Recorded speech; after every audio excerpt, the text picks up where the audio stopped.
Olá! No vídeo de hoje eu vou dar continuidade ao tema que eu abordei no vídeo passado sobre um problema que acomete muitas pessoas e é uma queixa muito comum no consultório, a rosácea.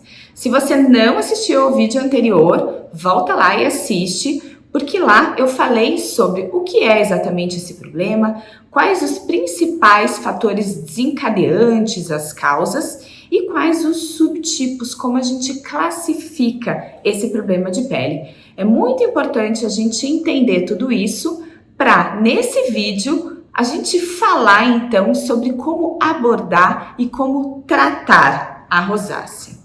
Então, a primeira questão muito importante é saber realmente quais são os fatores que podem desencadear esse problema, já que muitas vezes é uma patologia que não tem, às vezes, uma cura definitiva, mas que a gente consegue sim manter um controle, né? Então, quando a gente fala desses fatores, um dos que realmente é muito relevante em relação à alimentação. Então, evite alimentos muito condimentados, quentes, contendo cafeína, o chocolate e a bebida alcoólica, que são clássicos, assim, fatores de piora. Além disso, a gente sabe que mudanças muito drásticas de temperatura também causam uma agudização do problema. Então, por exemplo, sauna, ambientes muito quentes ou muito frios podem sim piorar o quadro. A exposição solar também é uma situação de piora. Então, vocês vão ver mais para frente que uma das medidas muito importantes é o uso contínuo de um filtro solar com FPS mais alto. E por fim, já é muito evidente nos trabalhos científicos que o estresse do dia a dia é também um fator gatilho muito pertinente que a gente deve estar atuando, seja em todas as formas hoje que a gente tem, complementares para gerenciamento do estresse. Em algumas situações, às vezes a gente pode lançar mão também de outras terapias, como terapia floral, homeopatia, dentro dessa visão da dermatologia integrativa, para ajudar o paciente que realmente percebe que seu problema piora quando está mais ansioso, enfim, mais estressado.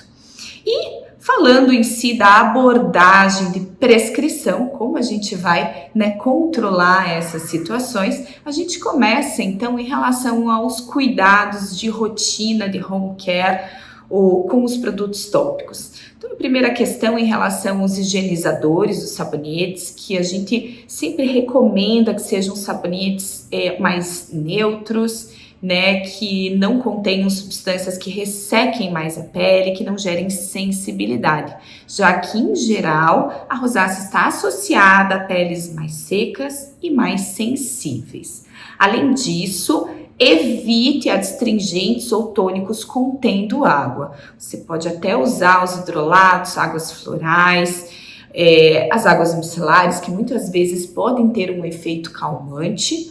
A própria água termal, que é um elemento riquíssimo para durante as crises, quando você nota que dá aquela piora, aquele vermelhidão imediato, é uma ótima opção para aliviar esses sintomas. E o clássico chazinho de camomila, frio, deixa na geladeira e faça compressinhas frias no seu rosto. Além disso, muito importante investir num hidratante adequado. Lembrando que o hidratante, ele vai, além de fornecer água, ele também fornece outros elementos para o equilíbrio da nossa pele. E no caso da rosácea, em geral, eu indico os hidratantes que também têm um efeito calmante, propiciando então o equilíbrio dessa pele. Além disso, tem se falado muito em relação também ao equilíbrio da microbiota, ou seja, das bactérias pertencentes à nossa pele. Então, já existem também alguns hidratantes que contêm prebióticos e outros elementos que vão auxiliar, então, nessa reorganização da nossa flora bacteriana.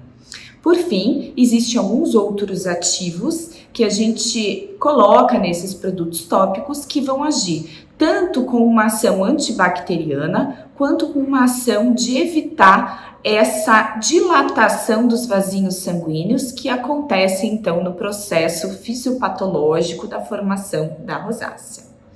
Partindo para um segundo passo, às vezes a gente precisa entrar também com algumas medicações ou suplementos via oral. Aqui existem duas formas da gente atuar. A primeira forma seriam com suplementos mais naturais, anti-inflamatórios, algumas vitaminas e até fitoterápicos, né, que vão agir então nesse mecanismo de inflamação que acontece na rosácea. Os probióticos, que novamente vão atuar nesse equilíbrio bacteriano, mas daí lá no intestino. E por fim, em casos realmente em que a gente não consegue conduzir com essas suplementações mais naturais, eventualmente a gente precisa usar um antimicrobiano e às vezes até, para casos muito recidivantes, a isotretinoína em dose baixa. E por fim, existem também alguns tratamentos realizados em consultório, utilizando equipamentos como laser e a luz intensa pulsada, que vão agir reduzindo então o número desses vasinhos sanguíneos, reduzindo também a inflamação e estimulando o nosso colágeno, porque um dos fatores também identificados quando a gente faz uma biópsia da pele das pacientes que têm rosácea é que há uma quebra, né, uma desorganização dessas fibras do colágeno. Então, tanto a luz pulsada quanto alguns equipamentos de laser vão agir nesses outros quesitos aí associados a esse problema.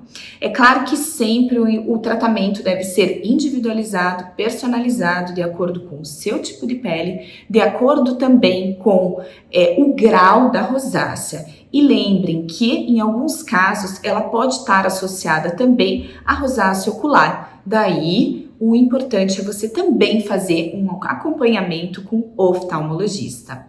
Espero que eu tenha tirado algumas de suas dúvidas. Se não, coloque aqui nos comentários que depois eu esclareço o que ainda ficou de dúvida em relação a esse problema tão comum.